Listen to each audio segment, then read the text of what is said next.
பத்திரிகை நிருபர் ஒருவர் கடவுளிடம் பேட்டி எடுத்தாராம். நீங்கள் ஓர் அறிவு, ஈரறிவு என 6 அறிவு மனிதன் வரை படைத்து விட்டீர்கள்.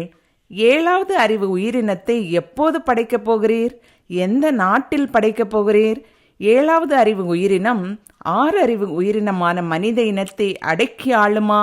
அது எப்படிப்பட்டதாக இருக்கும் என கேள்வி மேல் கேள்விகளை அடுக்கிக் கொண்டே இருந்தார். கடவுள் பொறுமையாக ஒவ்வொரு அறிவு உயிரினத்தை படைத்த போதும் ஒன்றை விட ஒன்று சிறப்பாக உள்ளதைக் கண்டு மகிழ்ச்சி அடைந்தேன்.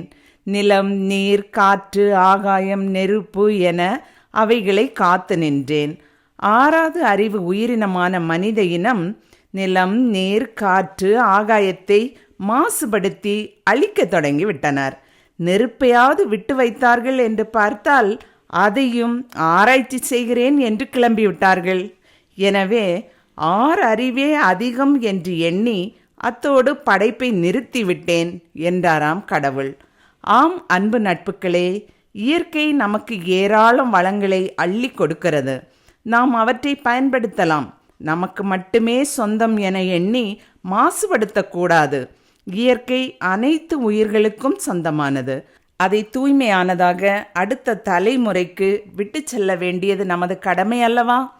எனவே இயற்கையை மாசுபடுத்தாமல் தூய்மையாக பாதுகாப்போமா?